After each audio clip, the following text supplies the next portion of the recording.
We are standing up. We will be the light. Music is so important to our sense of humanity and sense of self, I think, because it offers all of us a gateway into our feelings, into our experiences.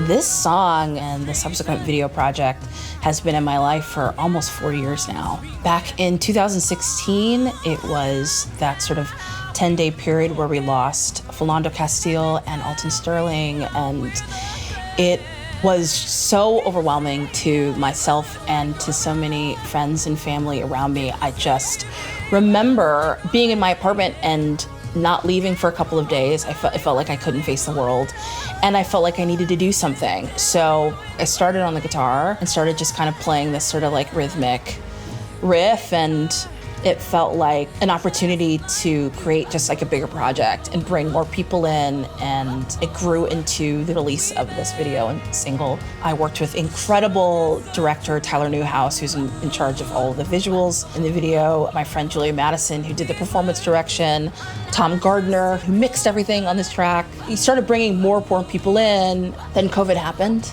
and then George Floyd, and then Breonna Taylor, and then Tony McDade, and this uprising happened.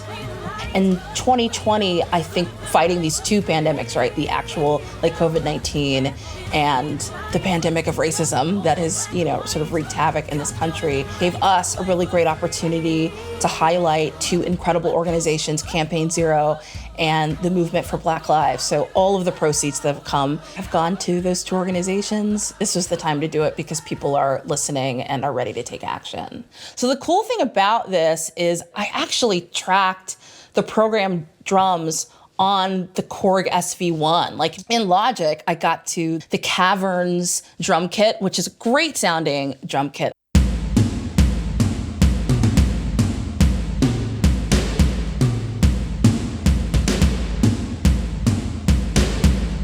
Then I called a very good friend named John Clancy, and I said, hey, I'm working on this project. It's for Black Lives Matter. Are you willing to lay down some acoustic drums to that, to just sort of round out the mix? So now when you think about putting those two together, there's just a textured element that's super, super nice. Fuller, rounder, deeper. I used a lot of plugins from Logic for this. This is, I think it's a Moog sample named Siren in Logic, which is like, it's got this kind of throaty sound. So let's listen to that. Just so.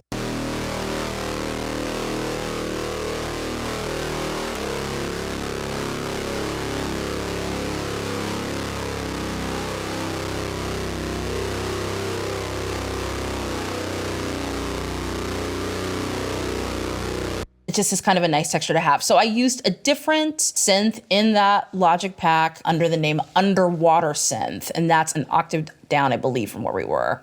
Let's hear it. And it's just like another textural pad thing. So if we bring those in together,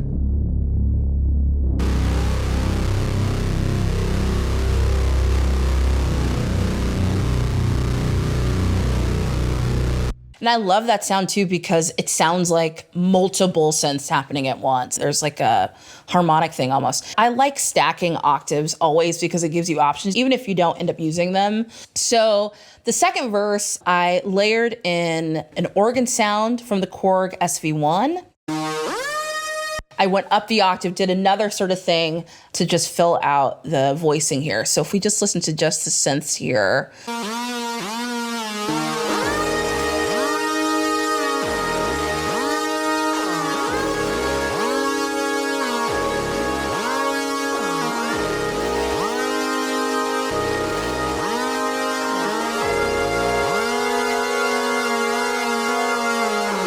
All of the low end is coming from the synth world, which is like super, super fun to do. The next thing to look at, I think, from an arrangement perspective would be guitars. And guitars in this track mostly are textural. These are 3 different guitars stacked. It is an SG, a 64 Harmony Rocket, and a Fender Strat.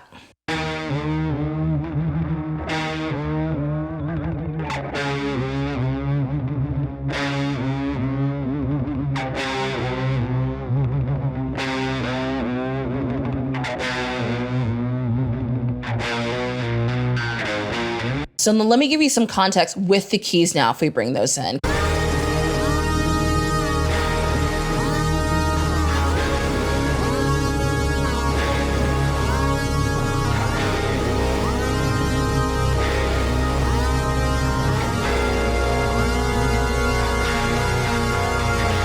So the next thing, I call them the what-ohs. They're through the whole track, and they function really as another sort of rhythmic component and a sonic component as well. Let's just listen to them. It gives us this energy, and it's that kind of thing where when the song is over, you still remember, what-oh, what-oh.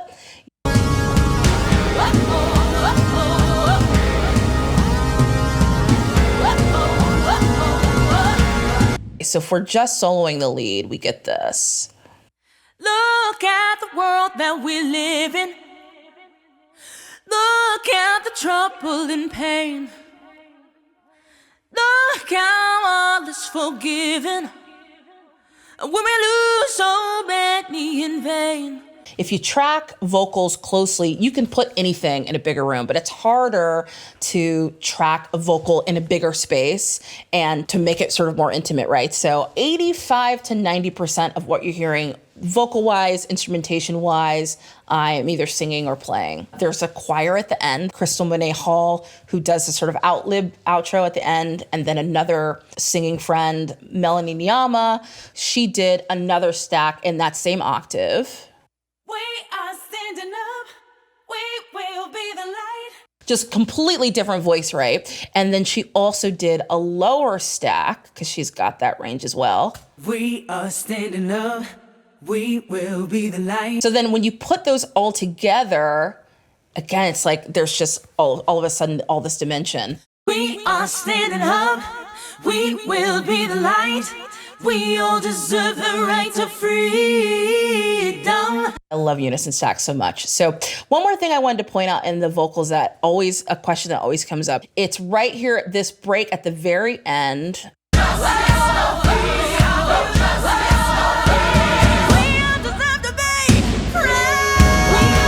So right there, we all deserve to be free. And there's a chord happening underneath my lead. So in the room, I asked Tom to cycle record just that bar or whatever. And I started stacking like an angelic chorus around it almost for that moment. So if we just listen to just that stack of vocals that happen underneath it, it's this.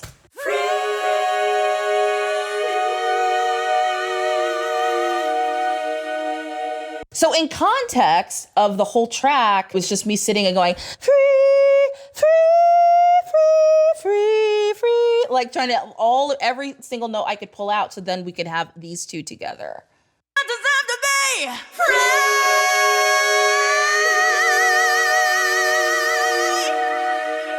It's probably like one of my favorite parts of the whole track, honestly. I love that little moment. So one of the most important things I think to talk about would absolutely be the choir that happens at the end of the song. It's a group of singers I know from New York, all from different places. I'm just gonna solo the first choir part. We are beautiful. We are beautiful. We are beautiful. We are beautiful. And then we added the guys. Let's listen to that. We are beautiful. We are beautiful. We are beautiful. No justice, no peace. No justice, no peace. No justice, no peace. And then we get that big, we all deserve to be free. And then we've got their outro.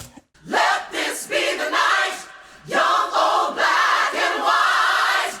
Oh.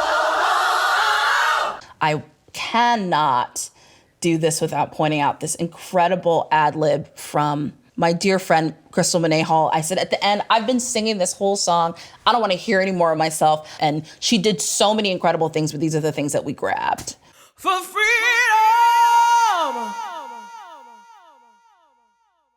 Oh, yeah.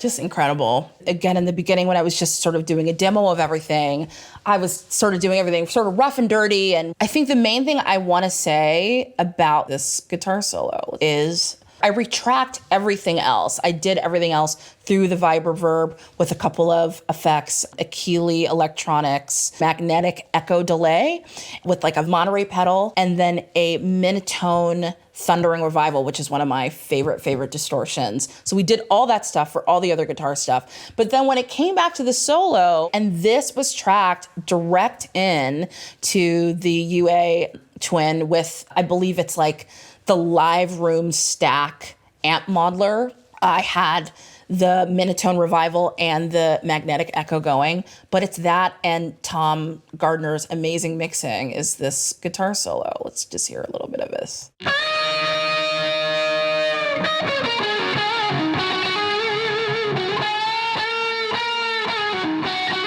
I'm going to give some more context with everything else, bringing it in.